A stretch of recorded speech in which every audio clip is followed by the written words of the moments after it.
सोहनलाल एक गांव में फलों की ठेली लगाता था। वह खेतों में ताज़ा फल खरीद कर लाता था, इसलिए उसके फल बहुत जल्दी बिक जाते थे।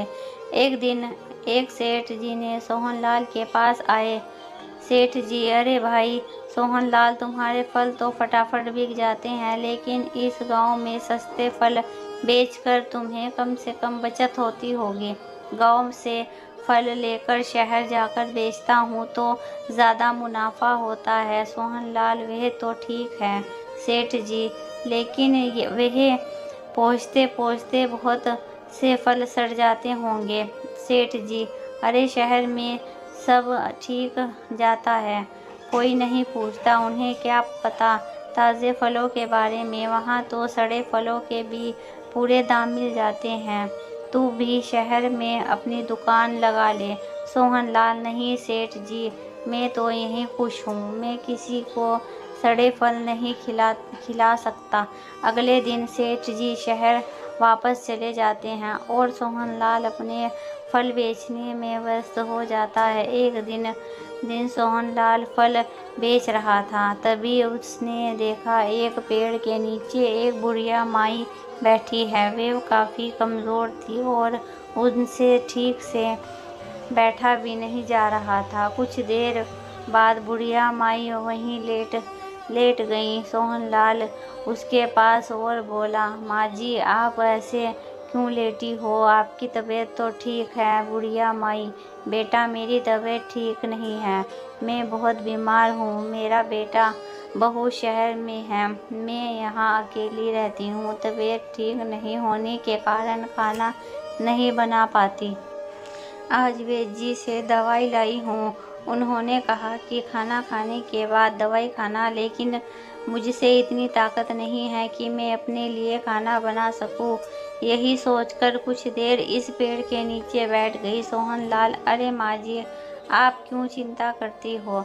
मैं अभी आपके लिए ताज़ा फल लाता हूँ। यह कहकर सोहनलाल जी माँ जी को फल लाकर देते हैं। फल खाकर माँ जी अपने घर जाने के लिए चल देती है। सोहनलाल उन्हें पकड़कर घर छोड़ देता है। सोहनलाल, माँ जी से रोज़ आपको घर पर ही फल दे जाया करूँगा, जब तक आप ठीक नहीं हो जाती। खाना मत बनाइएगा। बुढ़िया माई, लेकिन बेटा, मेरे पास तो इतने पैसे नहीं हैं, मैं तेरे फलों का मोल दे सकूं।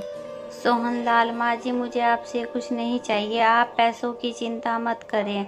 अगले दिन से सोहनलाल बुढ़िया माई के घर ताज़े फल पहुँचाने लगा। धीरे धीरे बुढ़िया माई ठीक हो गई। एक दिन सोहनलाल फल बेच रहा था, तभी उसके पास एक औरत आई और उसने कहा, भैया, मेरे पति बहुत बीमार हैं, डॉक्टर के कहने पर मैं उन्हें शहर से गांव लाई हूँ। हम सामने वाले घर में रहते हैं, तुम रोज़ सुबह ताज़े फल हमारे घर भिजवा देना। अगले दिन सोहनलाल फल लेकर उसके घर पहुँच गया। सोहनलाल कहने लगा, बहन जी, फल ले लो, लेकिन उसकी आवाज़ सुनकर कोई नहीं आया। सोहनलाल ने कई बार आवाज़ दी, जब कोई नहीं आया तो वह फल लेकर घर के अंदर चला गया। अंदर जाकर उसने देखा एक आदमी बिस्तर पर लेटा था। सोहनलाल, भाई साहब, मैं आपके लिए फल लाया हूँ, बहन जी ने कल मुझसे फल पहुँचाने के लिए कहा था। यह कहकर वह बिस्तर के पास गया। वहाँ पहुँचकर उसने देखा कि यहाँ तो वही सेठ जी हैं जिनकी शहर में फलों की बहुत बड़ी दुकान थी। सोहनलाल, अरे सेठ जी, आप यहाँ कैसे? आपकी तो शहर में फलों की दुकान थी। सेठ जी, भाई, मैं अब सेठ नहीं रहा। शहर में मैंने ज़्यादा पैसों के लालच में फलों पर कैल्शियम लगाना शुरू कर दिया।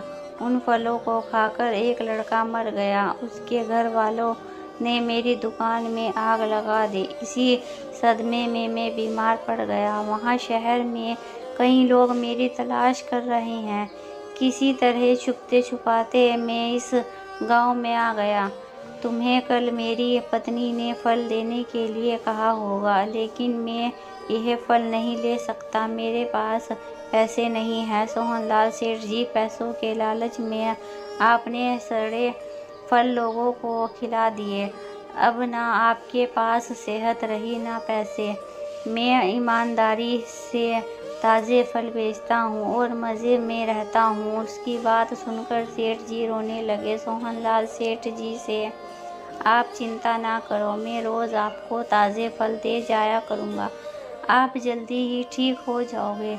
अगले दिन से सोहनलाल सेठ जी के घर फल लेकर पहुँचने लगे। कुछ दिनों में सेठ जी ठीक हो गए। सेठ जी ने सोहनलाल के साथ वहीं छोटी सी फलों की दुकान खोल ली और ताज़े फल बेचने लगे। कुछ दिन बाद सोहनलाल की दुकान पर वही बुढ़िया माई आई, उसके साथ उसका बेटा भी था। उसने आते ही सोहनलाल के पैर छुए और कहा, भैया आपने मेरी माँ की जान बचाई, मैं आपका एहसान कभी नहीं भूलूंगा। मैं इसी ज़िले में कलेक्टर बन के आया हूँ, यदि आपको कोई भी परेशानी हो तो मुझे अवश्य बताइएगा। यह सुनकर सोहनलाल बहुत खुश हुए। उसे विश्वास नहीं हो रहा था कि ज़िले का कलेक्टर उसे जैसे मामूली आदमी के पैर छू रहा था। सोहनलाल की दरियादिली ने सबका दिल जीत लिया था। आपको यह कहानी कैसी लगी कमेंट करके ज़रूर बताएं। हमारे चैनल को सब्सक्राइब करें, लाइक करें, शेयर करें।